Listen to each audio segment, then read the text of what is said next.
Good morning, my friends. What up? Are you ready? This is Coffee with Len. We're sitting here looking at the beautiful Pacific Ocean behind me up here in Baja Norte on my deck. Are you ready? What do I mean by that? Hi, Tamara. Good morning. So, I met a new friend, Facebook friend, in recent days. The 65-year-old woman with stage 4 cancer and no money. She's at risk of losing her house.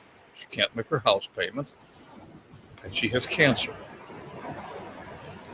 Now, unfortunately, this is a sad reality for a lot of people. To be reaching what should be their golden years, their retirement years, with no money and no health. What's wrong with this picture? The picture goes back almost 100 years, really. But we know what to do about it. We have enough information today to know what to do about it. There are two things that we need to do. One is we need to take care of our health. We cannot rely on the medical profession to keep us healthy, because that's not their job right now. It should be, it could be, but that's not the society we live in. Their job is to make money for the pharmaceutical companies, and I'm sorry, but that's the way it is. And that's the harsh reality. Doctors are trained to push pills and to treat your symptoms, not your problems, not your underlying causes. So many people lose their health as they approach their 60s, say. On top of that, we're living longer. Life expectancy's gone up in the last 40, 50 years again. You know, we have over 70,000 people in America over 100 years old. How are you going to fund that? So the sad reality is many people begin to lose their health. What extra money they have goes into paying to try to recover their health, and they reach a point where they're sick and broke. Now, this woman I met the other day on Facebook. Sadly, that's the truth. Yes, Tamara. Hello, Grace. Good morning.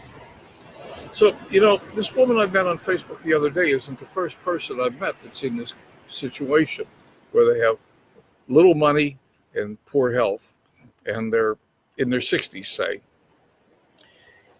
Now, if you're listening to me today and you're in your 50s, say, and you still have your health and a little bit of time, it's time to wake up and do something about it. If you're in your 40s, that's even better. If you're younger, that's even better yet. Do you know that when Social Security was first started, that the life expectancy was about 63, 64, retirement age was 65? Nobody was ever expected to live on Social Security for a sustained period of time.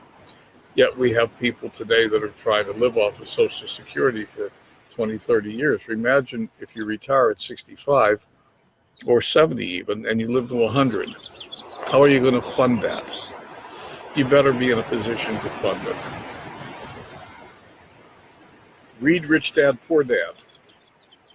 Read The Millionaire Next Door. In today's days and time, a side hustle is almost essential for most people to have an additional source of income over and above the, quote, job. And I'm not knocking jobs. Jobs are good things for many people. But the reality is, to grow up with the idea that you're going to go to school, get an education, get a job, go to work for 40 years, retire with a gold watch, and live happily ever after is a fairy tale. It's a myth. Someone's feeding you a line of BS. It doesn't work that way. So I feel really, really, really, really sorry to the woman I met the other day who's 65 with cancer and losing her house. I don't know how to help her. The help had to have come sooner. She waited too long. She waited till it's too late. Now she's on the wrong side of that power curve. Hard to come back. Really hard. What are you going to do about it if you're facing that situation? Because we all are, or at least we all did. Don't wait till it's too late. Get a side hustle. Start an additional stream of income. Protect your health. Start reading the labels. Get the garbage food out of your diet. Minimize your intake of bad stuff. Good morning, Betty. Good morning. We're talking about aging and health and wealth.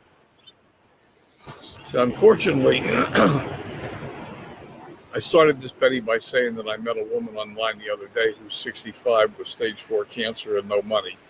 And she's losing her house. She can't make her house payment.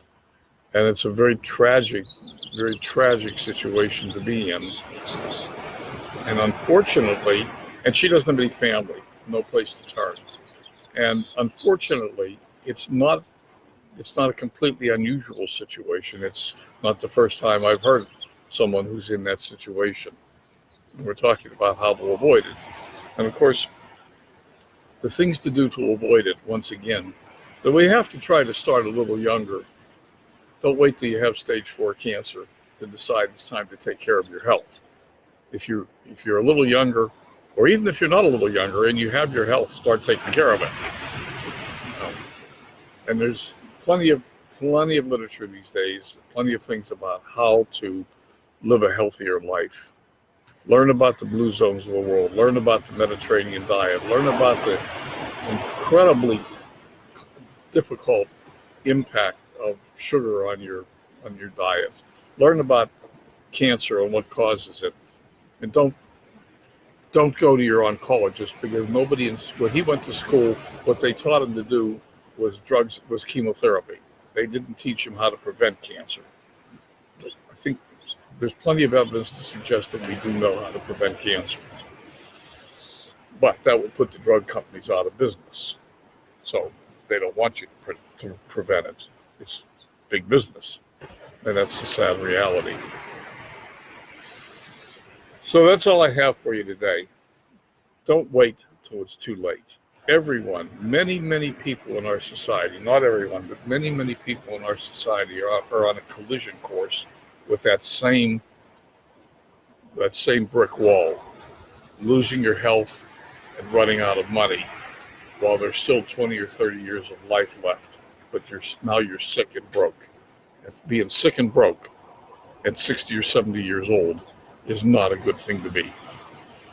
And especially, it's not a good thing to be when you have no family to support you.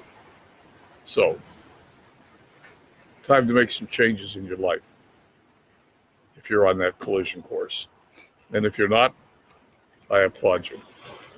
All right, my friends, that's all for today. Thank you, Tamara. You're so right, Len. Yeah, it's so sad, Betty. Yes, Tamara. Thank you. And that's all for today. Remember to be happy. If you're happy, the universe can bring you more happy. That's the law of attraction. And be compassionate. The world needs a lot more of that. Bye for now.